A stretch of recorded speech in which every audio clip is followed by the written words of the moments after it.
A wani zamani mai tsauni a can gabashin duniya wanda ake kira da suna Ainul Abrar.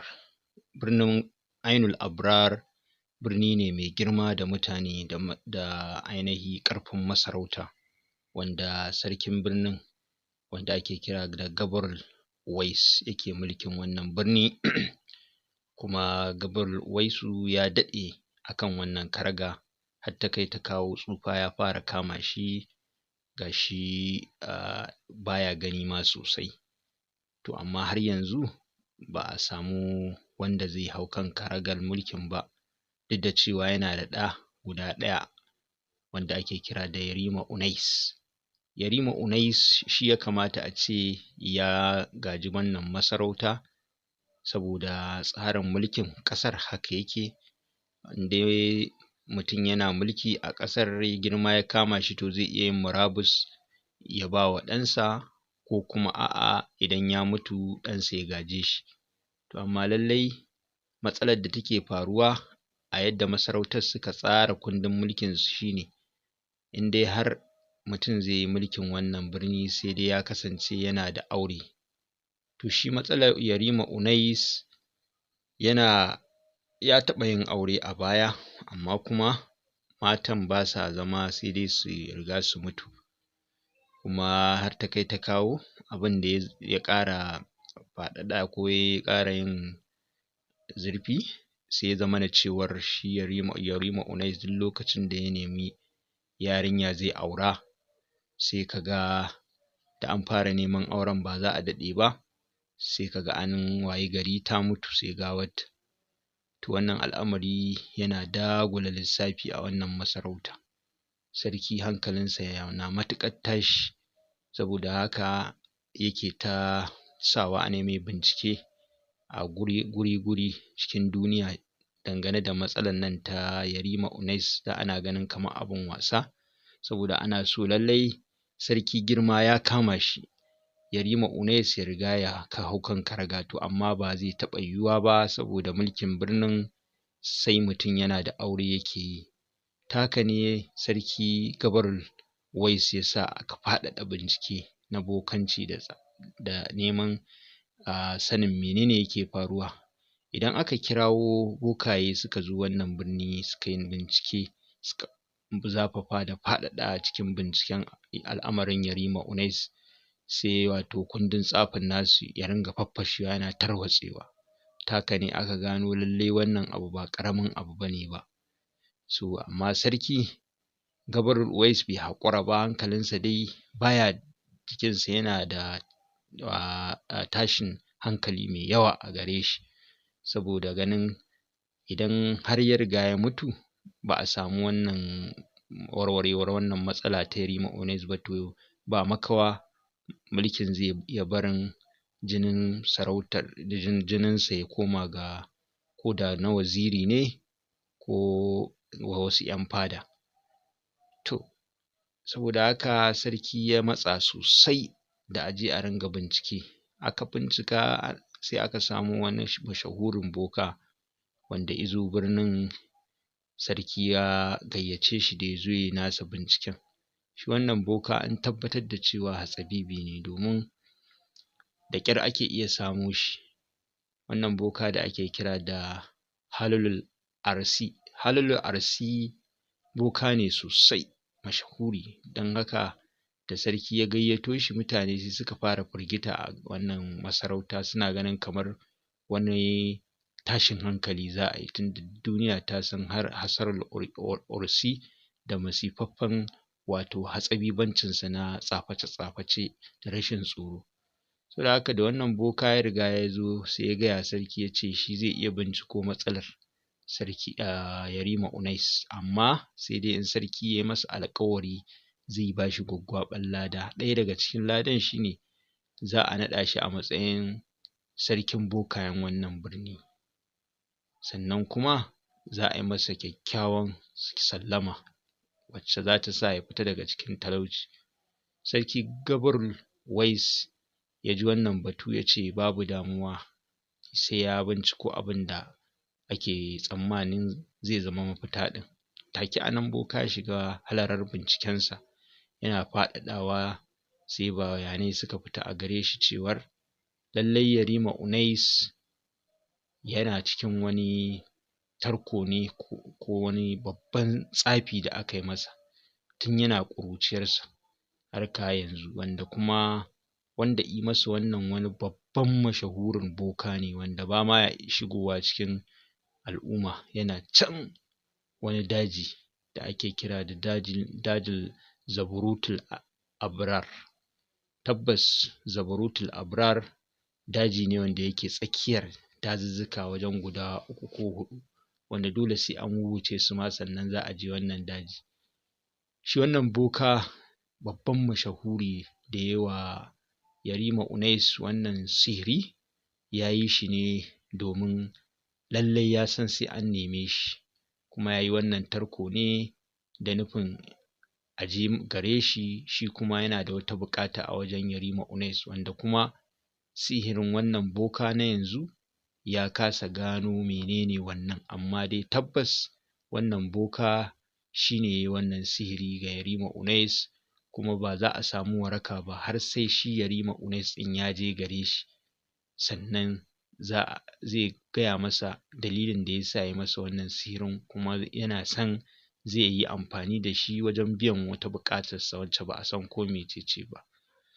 Amma kuma babban matsalar ita ce wato dazuzzukan da za a wuwuce a tafi ga inda wannan daji da wannan boka yake, to shi ne ainihi tashin hankalin, domin daji na farko da za a bi akwai wato 'yan fashi, hatsabiban 'yan fashi, sannan daji na biyu akwai wasu gwaggon biri da za a fice su ma suna da yawa a cikin wannan daji, sai kuma daji na uku shi ne za a wuce dajin wasu manya-manyan kunamai ne, yarƙaƙƙun kunamai baƙaƙe wanda sun girma, kowace ɗaya ta kai girman wato wata babban mota ta gingimari, to haka suke a cikin dajin.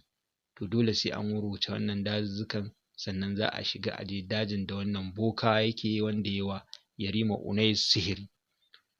To wannan shi ne abin da boka ya binciko kuma ya gaya wa sarki. Sarki ya yi shiru da waziri da 'yan fada suka ce yanzu abin da yake faruwa kenan ga Yarima Unais, to yanzu ya kai wannan boka menene mafita akan haka, shin za a iya samun wani sauyi akan lamarin ko kuwa a'a?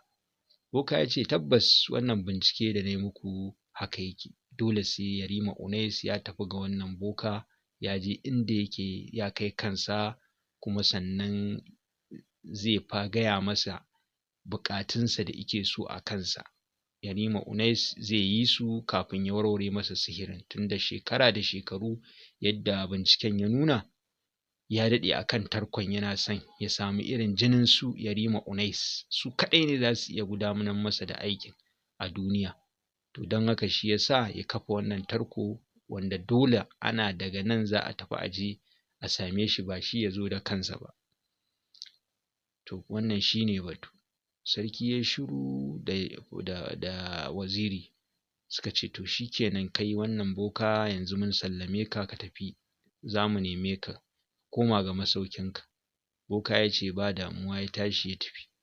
Sarki ya zauna da waziri da 'yan fada suka zauna suna ta tattaunawa a kan lamarin. Ƙarshe dai hukuncin da suka fitar shi ne dole ne Yarima Unais ya shirya ya tafi wannan guri, amma kuma shi wannan boka zai masa wato rakiya a cikin wannan tafiya, in ya so sarki Gabrul Uwais sai ya biya shi jinga mai yawan gaske, tunda in sun tafi su biyun a iya samun wato dattako a tafiyar, saboda shi ma Yarima Unais babban mashahurin sadaukin jarumi ne, kuma ga wannan boka, to abin da zai shigo su akan hanya, ko zai wato fuskance su akan ko hanyar dazuzzukan da za su bi, wannan boka zai taimaka Yarima Unais akan hanya.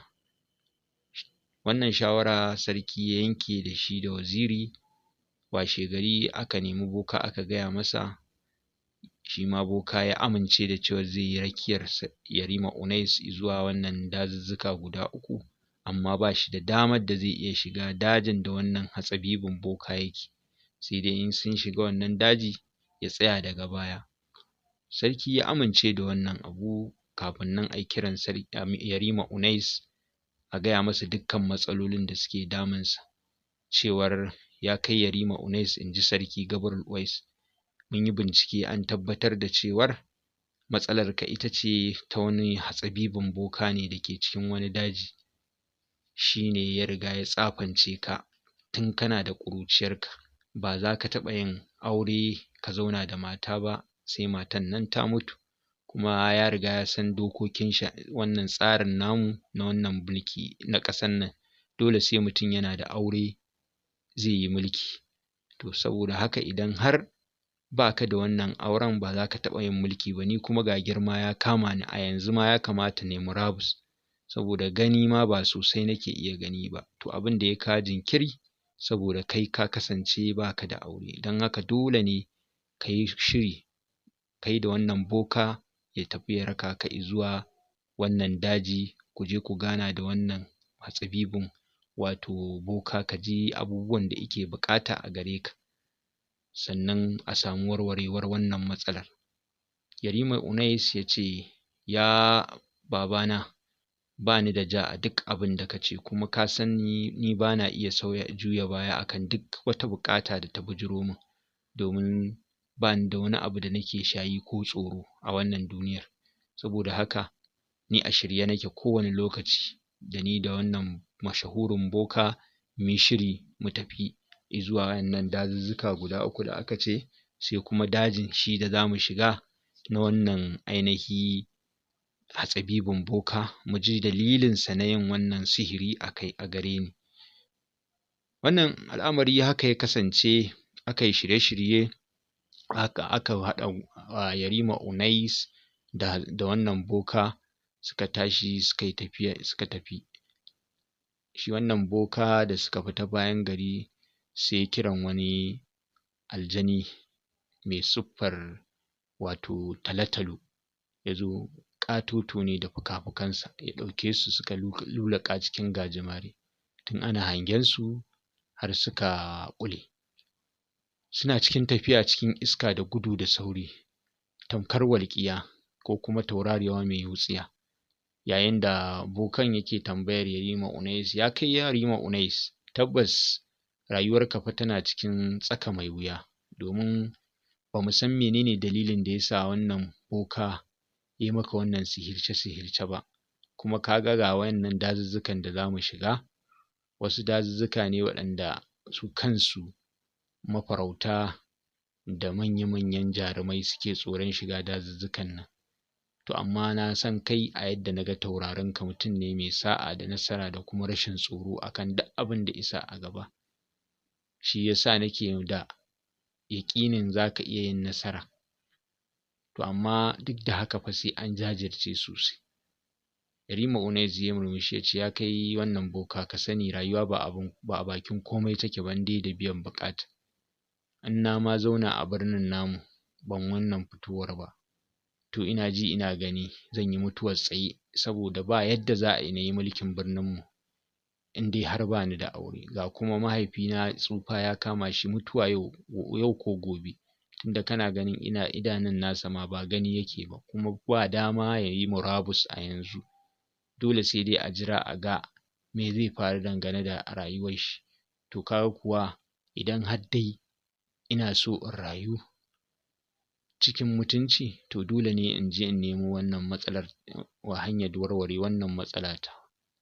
Suna cikin wannan tafiya ne sai suka ji wannan aljani ya ce, ya kai wannan boka, mun iso yankin daji na farko, wato dajin da tsabiban su ai 'yan fashi suke, don haka ni ba zan iya keta ta sararin samaniyarsu ba, za su iya harbo ni, sai kun shiga dajin nan kun fatattake su, sannan za mu haɗu a gaban dajin.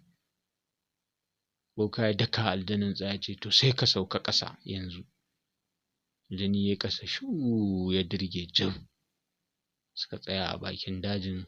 Kai da ganin dajin kai ka san daji ne na abin tsoro, tunda yanayin shuke-shuken bishiyun da suke dajin ma kaɗai sun ishe ka su nuna ma ba a fiye shigowa dajin ba, amma kawai Yarima Unais sai ya murmushi ya dafa bokan ya ce mu shiga kurum, ba wani damuwa. Bokan ya dubi Yarima Unais ya girgiza kai ya san lallai yana tare da namiji. Kawai sai suka shiga dajin. Suna shiga cikin dajin kawai Yarima Unais ya falle wata takobinsa mai tsananin kaifi da girma tana ƙyalli. Yana tafiya yana kallon gabas da yamma cikin wurƙila idonsa. Suna ta tafiya da shi da boka na biye da shi a baya. Suna cikin tafiya ne kawai sai suka fara jiyo hayaniyar wasu wato 'yan fashi. Rundunarsu guda ta turfafo inda su Yarima Unais ke tafi. Yarima Unais ya dakatar da boka ya ce ga wasu 'yan fashi nan, ko wa'innan su ne kake tsammanin waɗanda ake cewa suke cikin dajin nan? Boka ya ce babu mamaki su ne, amma ka bari su ƙaraso. Suna ƙarasowa sai ga su suna da yawa, aƙalla za su kai kamar su 100, ga babbansu a kan doki. Uban ya ce ya kai wannan ɗan sarki, daga dukkan alamu kai ɗan sarki ne, yanayinka ya nuna haka. Me ya shigo da kai cikin wannan dajin namu wanda kai kun san a ciki muke rayuwa, kuma babu wani mahaluki fatake ko wani masani wanda ya san da mu anan zai zo ya ce zai keta, face sai mun keta alfarmar rayuwar shi. Me ya shigo da kai? Kai ka san muna nan, kuma ga abokanka ma ya tabbatar maka. Yarima Unais ya ce ni ban zo da niyyar in yaƙe ku ba, na zo ne dai kawai da niyyar in wuce ya matsayin hanya, domin daga nan ina da dazuzzuka guda 2 da zan wuce sannan in shiga daji na 4, wanda shine nake tsammani zan samu biyan buƙata a can. Wata buƙata ce ta biyo da ni. To amma ya aka yi baka sanar da mu ba ka shigo cikin wannan birni, aka shigo mana cikin wannan daji namu? In ji babban shugaban 'yan fashi. Ya ce saboda kowace rayuwa za ta iya kasancewa a haka ba tare da an sanar da kai. To bari mu dakata a nan sai mun ɗora.